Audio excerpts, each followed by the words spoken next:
నమస్తే, welcome to Leo. మనతో ఉన్నారు తెలుగుదేశం పార్టీ అధికార ప్రతినిధి అఫ్సాన్ రాజ్ గారు. సార్ నమస్తే. నమస్తే. మొన్న జరిగినటువంటి ఒక మెగా డిఎస్సిలో జూన్ 6వ తారీఖు జరిగినటువంటి పరీక్షల్లో స్పోర్ట్స్ కోటాలో పేకాట ఆడిన వాళ్ళకి ఉద్యోగాలు ఇచ్చారా? పేలి నాని అన్నటువంటి వ్యాఖ్యలకి చంద్రబాబు నాయుడు గారు ఘాటైన సమాధానం చెప్పారు. దీన్ని ఎలా చూడాలి సార్? ఇప్పుడు వాస్తవంగా ఆంధ్రప్రదేశ్ రాష్ట్ర చరిత్రలో చాలామంది ముఖ్యమంత్రులు చాలా సందర్భాల్లో పరిపాలన చేశారు. రాష్ట్రానికి, రాష్ట్ర క్రీడా రంగానికి చంద్రబాబు నాయుడు గారు చేసిన కంట్రిబ్యూషన్తో కంపేర్ చేస్తే ఆయన దరిదాపుల్లో నిలవడానికి కూడా ఏ ముఖ్యమంత్రికి ఆ హక్కు లేదు, అధికారం లేదు. ఎందుకంటే కొన్ని లైవ్ ఎగ్జాంపుల్స్ చెప్తాను నేను. రాష్ట్ర చరిత్రలోనే మొట్టమొదటగా నేషనల్ గేమ్స్ కండక్ట్ చేసిన ముఖ్యమంత్రి చంద్రబాబు నాయుడు గారు. అలా నేషనల్ గేమ్స్ కండక్ట్ చేయడం కోసం హైదరాబాద్లో అప్పటికప్పుడు స్పోర్ట్స్ ఇన్ఫ్రాస్ట్రక్చర్ డెవలప్ చేసిన తీరు, ఆ నేషనల్ గేమ్స్ నిర్వహణ కోసం Gachibowli stadium, Gachibowli sports complex అంటారు, క్రీడా విలేజ్, ఆ నేషనల్ గేమ్ నిర్వహణ కోసం క్రీడాకారుల వసతి సౌకర్యాన్ని కూడా దృష్టిలో పెట్టుకొని ఆ రోజుల్లో ఆయన కల్పించిన ఇన్ఫ్రాస్ట్రక్చర్, ఆ ఇన్ఫ్రాస్ట్రక్చర్నే తర్వాత రోజుల్లో తెలంగాణ ప్రభుత్వం కరోనా సందర్భంగా టిమ్స్ హాస్పిటల్గా కన్వర్ట్ చేయడానికి ప్రయత్నం చేసింది. అంటే ఆ రోజుల్లో క్రీడా విలేజ్లో ఆయన నిర్మాణం చేసిన భవనాల్లో చంద్రబాబు నాయుడు గారు నేషనల్ గేమ్స్ నిర్వహణ చేశారు. ఆ తర్వాత ఆఫ్రో ఏషియన్ గేమ్స్ నిర్వహణ చేశారు. అలా నిర్వహణ చేసిన ఆ స్టేడియంలో వైఎస్ రాజశేఖర రెడ్డి ముఖ్యమంత్రిగా వచ్చిన తర్వాత కాంగ్రెస్ పార్టీ ప్లేన్ రైల్ నిర్వహణ చేశాడు. పెళ్లిళ్ళకి, డిస్కోలకి అద్దెలు గీయటం మొదలుపెట్టారు. క్రీడాకారులు ప్రాక్టీస్ చేయాల్సిన, క్రీడా అవసరాలకు వినియోగించుకోవాల్సిన ఇన్ఫ్రాస్ట్రక్చర్ని చంద్రబాబు నాయుడు గారి హయాంలోనే Pullela Gopichand all England badminton championship గెలిస్తే ఆయన్ని పిలిచి సత్కరించి, నువ్వు ఒక్కడు ఆల్ ఇంగ్లాండ్ బ్యాడ్మింటన్ ఛాంపియన్షిప్ గెలిస్తే కాదు, ఇక్కడి నుంచి క్రీడాకారులను కూడా తయారు చేయని చెప్పని అత్యంత విలువైన స్థలం 5 ఎకరాలు బ్యాడ్మింటన్ అకాడమీ నిర్మాణం కోసం కేటాయింపు చేశారు. అలా చేసిన స్థలాన్ని రాజశేఖర రెడ్డి దాన్ని రద్దు చేయాలని ప్రయత్నం చేశాడు. రియల్ ఎస్టేట్ వాల్యుయేషన్లో లెక్కలేశాడు. కానీ అక్కడ ఒక అద్భుతమైన బ్యాడ్మింటన్ అకాడమీ వచ్చిన పర్యవసానం నైనా సెహ్వాల్, పివి సింధు లాంటి ప్రపంచ ఛాంపియన్లు ఆవిర్భవించారు అక్కడి నుంచి. కర్ణం మల్లీశ్వరి ఆ రోజుల్లో ఒలింపిక్స్లో బ్రాంజ్ మెడల్ సాధిస్తే ఆమెకి కూడా వెయిట్ లిఫ్టింగ్ అకాడమీ కోసం భూమి ఇచ్చారు చంద్రబాబు నాయుడు గారు. క్రీడల్ని ప్రోత్సహించిన చంద్రబాబు నాయుడు గారు. తర్వాత రాజశేఖర రెడ్డి ప్రభుత్వం అధికారంలోకి వచ్చిన తర్వాత ఆ ప్రభుత్వంలో ఆర్థిక శాఖ మంత్రిగా పనిచేసిన కొణిజేటి రోసయ్య గారు చంద్రబాబు నాయుడు గారిని అవహేళన చేస్తా క్రీడల నిర్వహణ కోసం ఇన్ని కోట్లు ఖర్చు పెట్టారు, అన్ని కోట్లు ఖర్చు పెట్టారు, అసలు క్రీడల కోసం, క్రీడాకారుల కోసం ఇంత ఖర్చు పెట్టాల్సిన నష్టం ఏముంది, ఆ పోటీలు ఉన్నప్పుడు వేరే రాష్ట్రాల నుంచి క్రీడాకారులను తీసుకొచ్చి మన తరపున డబ్బులు ఇచ్చి ఆడిస్తే సరిపోద్ది కదా. అంటే క్రీడల పట్ల వాళ్ళకున్న అవగాహనది. క్రీడలు అనేది జాతి ప్రైడ్. క్రీడలు అనేది యువతలో శారీరక, మానసిక ఉల్లాసాన్ని కలిగిస్తాయి, శారీరక దారుఢ్యాన్ని పెంచుతాయి. అటువంటి క్రీడల పట్ల కాంగ్రెస్ అండ్ వైసీపీ వాళ్ళకున్న అవగాహన ఇది. ఇటువంటి వైసీపీ మొన్న జరిగిన డిఎస్సిలో, ఆ డిఎస్సి నిర్వహణ సందర్భంగా స్పోర్ట్స్ కోటాని 2% నుంచి 3%కి పెంచాలి అని నారా లోకేష్ గారు ఒక నిర్ణయం తీసుకోవటం, రాష్ట్ర కేబినెట్ తీసుకున్న నిర్ణయం అది. నారా లోకేష్ గారు ఆధ్వర్యంలో ఉన్న విద్యాశాఖ తాము నిర్వహించిన మెగా డిఎస్సి ద్వారా ఆ స్పోర్ట్స్ కోటా 2% నుంచి 3%కి పెంచారు. అంటే ప్రతి 100 ఉద్యోగాల్లో 2 ఉద్యోగాలు దక్కాల్సిన దగ్గర 3 ఉద్యోగాలు దక్కేలాగా. అంటే ఏంటి, అక్కడ 50% అడిషనల్గా పెంపుదల అయినట్టు క్రీడాకారులకి. ఈ క్రీడాకారులకి ఎంపిక ప్రక్రియలో కూడా ఇక్కడ ఒక అంశం ఉంటుంది. ఇవాళ వైభవ్ సూర్యవంశీని చూస్తున్నాం మనం, సచిన్ టెండూల్కర్ని చూసాం, విరాట్ కోహ్లీ తను కూడా అండర్-19 వరల్డ్ ఛాంపియన్షిప్ గెలిచిన తర్వాత తను కూడా వెలుగులోకి వచ్చాడు. ఇటువంటి వాళ్ళు చిన్న ఏజ్లో వచ్చిన క్రీడాకారులు క్రీడల్లో రాణించే క్రమంలో చదువులో రాణించలేరు. చదువు మీద అంత టైం ఫోకస్ చేయడానికి ఆస్కారం ఉండదు. ఎక్కడో రేర్ ఒకళ్ళిద్దరు మాత్రమే. ప్రస్తుతం ఇవాళ ఆర్చర్గా 3 సార్లు ఆసియా గోల్డ్ మెడల్ గెలిచిన జ్యోతి సురేఖ తను ఆర్చర్గా రాణిస్తూ మాస్టర్స్ కూడా పూర్తి చేయగలిగింది.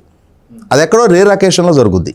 చదువు మీద పెద్దగా ఫోకస్ చేయలేనప్పుడు, ప్రభుత్వ ఉద్యోగాలకు రాత పరీక్షలకు కూర్చోవాల్సి వచ్చినప్పుడు, క్రీడలకి సంబంధం లేకుండా 24 గంటలు చదువుకునే వాళ్ళతోటి వీళ్ళు ఎలా పోటీ పడగలుగుతారు? కాబట్టి అటువంటి వాళ్ళని ఈ చదువు ప్రాతిపదికగా జరిగే రాత పరీక్షల నుంచి మినహాయింపు ఇవ్వాలి. క్రీడలను ప్రమోట్ చేయడం కోసం, క్రీడాకారులకి కూడా కెరీర్ ఉంటుంది అనే ఉద్దేశంతో ప్రతి కుటుంబం నుంచి పిల్లల్ని క్రీడల వైపు ప్రోత్సహించాలనే ఉద్దేశంతో మీరు క్రీడాకారులుగా క్రీడల్లో రాణిస్తే ఈ జాబు దక్కుద్ది అని చెప్పని ఒక ట్రెండ్ సెట్టర్గా రుజువు చేయాలి అని అంటే చదువు ప్రాతిపదిక మీద కాకుండా వాళ్ళ క్రీడల ప్రాతిపదిక మీద వాళ్ళకి ఉద్యోగం దక్కాలి. అలా దక్కే క్రమంలో మరి ఎవరంటే వాళ్ళు మేము క్రీడాకారులు మనం వచ్చేస్తే వాళ్ళని ప్రభుత్వాలు పరిగణలోకి తీసుకుంటాయా? దానికి కొన్ని ప్రమాణాలు ఉన్నాయి. ఓ సర్టెన్ స్టేజ్ ఆఫ్ క్రీడల్లో పాల్గొని ఉండాలి, వాళ్ళు గెలుచుకొని ఉండాలి, వీళ్ళు పలానా క్రీడల్లో రాణించారు, కేంద్ర ప్రభుత్వం నిర్దేశించిన క్రీడలు, కేంద్ర ప్రభుత్వం నిర్దేశించిన పోటీలు, కేంద్ర ప్రభుత్వం కొన్ని ఆటల్ని Asian Olympic association, international Olympic association వాళ్ళు నిర్దేశించిన క్రీడలు, ఆ క్రీడల్లో అనుభవం ఉండి, ప్రావీణ్యం ఉండి, నైపుణ్యం ఉండి ఆయా క్రీడల పోటీల్లో Commonwealth games, Asian games, national games, Olympics లాంటి వాటిలో పాల్గొని ఉండి, నేషనల్ గేమ్స్లో అయినా సత్తా చాటుండి, రాష్ట్రానికి తమకి వ్యక్తిగతంగా పథకాలు తెచ్చుకొని ఉంటే అటువంటి వాళ్ళని ఈ క్రీడా కోటాలో పరిగణలోకి తీసుకోవాలి అని చెప్పనేది కేంద్ర ప్రభుత్వం నిర్దేశించిన మార్గదర్శకాలు. దానికి లోబడి కేంద్ర ప్రభుత్వం నిర్దేశించిన ఆటల్లో బ్రిడ్జ్ అనేది కూడా ఒక ఆట. ఈ బ్రిడ్జి 2018లో ఏషియన్ గేమ్స్లో ప్రవేశపెట్టబడింది. భారతదేశానికి పథకం కూడా రావడం జరిగింది. కేంద్ర ప్రభుత్వం నిర్దేశించిన ఆటల్లో ఈ ఆట కూడా ఉంది. అయితే ఆంధ్రప్రదేశ్ రాష్ట్రం నుంచి ఆ ఆటలో రాణించిన క్రీడాకారులు లేరు. మొన్న దక్కించుకున్న మెగా డిఎస్సి ఉద్యోగాల్లో బ్రిడ్జి నుంచి రాణించి ఉద్యోగం దక్కించుకునే వాళ్ళు ఒక్కడు కూడా లేరు. కానీ కేంద్ర ప్రభుత్వం ఇచ్చిన లిస్టులో బ్రిడ్జ్ ఉంది. దాన్ని చూపించి వైసీపీ వాళ్ళు పేకాటలు, కోత ముక్కలు, కోడిపందాలు వీటిల్లో రాణించితే ఉద్యోగాలు వస్తాయా అని చెప్పని ప్రతిభా పాఠవాల ప్రాతిపదికగా జరిగిన డిఎస్సిని అవహేళన చేసే ప్రయత్నం చేస్తూ ఉన్నారు. ఇది 100% ఆక్షేపణీయం. పేర్ని నాని లాంటి ఒక మాజీ మంత్రి సహజంగా ఏం చెప్తారంటే, మా వాడికి ఏం తెలియవయా, వాడిలో 2 లోపాలు ఉన్నాయి, వాడికి స్వతహాగా ఏది తెలియదు, చెప్పింది వినుకోడు, ఇంకా అంతకంటే పెద్ద లోపాలు ఏముంటాయి? సహజంగా జగన్మోహన్ రెడ్డికి అదే లోపం ఉంది, ఆ పార్టీలో పనిచేసే నాయకులకి అదే లోపాలు ఉన్నాయి. దాంట్లో భాగంగానే ఈ పేరు నాని కూడా ఆతనంలో మొక్కే కాబట్టి అతనిలో కూడా అదే లోపం ఉంది. ఏదైనా ఒక ఇష్యూ గురించి పబ్లిక్ ఫోరంలో మీడియాని అడ్రస్ చేసే సందర్భంలో దాని గురించి కొంత అవగాహన చేసుకోవాలి. ఇవాళ ఇన్ని ప్రతిష్టాత్మక క్రీడల్లో ఈ బ్రిడ్జ్ కూడా మెన్షన్ అయి ఉంది అని అంటే what is the importance and what is the relevance అని చెప్పని కొంచెం దాని గురించి ఎంక్వైరీ చేసుకొని అవగాహన పెంచుకొని వచ్చి మాట్లాడితే ఎవరు ఆక్షేపించరు. అలా కాకుండా పేకాట ఆడిన వాళ్ళకు ఉద్యోగాలు ఇస్తారా అని ఎకిలి మాటలు మాట్లాడితే మీ ఎకిలి బతుకులు ఇవి.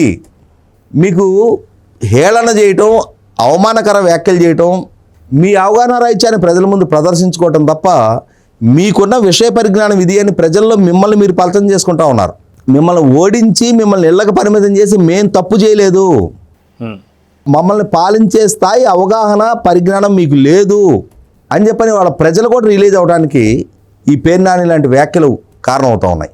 కాబట్టి 100% ఇవాళ తానే మినిస్టర్గా ఉండి తన భార్య చేత సివిల్ సప్లైస్ డిపార్ట్మెంట్కి గోడౌన్ అద్దెకిప్పించి ఆ గోడౌన్లో ప్రభుత్వం దాచిపెట్టిన 387 టన్నుల బియ్యం, 387 టన్నులు, క్వింటాలు కూడా కాదు, అంటే 3870 క్వింటాళ్ళు బియ్యాన్ని గోల్మాల్ చేసి మహాప్రభు మేము తప్పు చేశాము అని చెప్పని జాయింట్ కలెక్టర్కి 1,70,00,000 రూపాయలు డీడీలు కట్టిన పేర్ని నాని ఈరోజు దాకా ప్రభుత్వం నిన్ను నీ భార్యని లాక్కెళ్ళి జైల్లో పెట్టనందుకు ఇంకా సంతోషించు.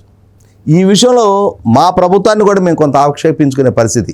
మా నాయకుడు మహిళల పట్ల కొంత ప్రదర్శించే ఉదార స్వభావం కారణంగా అతని సతీమణి జమున పేరిట ఆ గోడౌన్ ఉంది కాబట్టి పోనీలే మహిళలు నేను జైల్లో పెడతాము అని చెప్పని మా నాయకుడు ప్రదర్శించిన జాలి కారణంగా దాన్ని సాగ్గా అనేవిన అడ్వాంటేజ్ తీసుకొని ఇవాళ పెట్టించేతిని గరిసే పని పేరు నాని వైపు నుంచి జరుగుతుంది.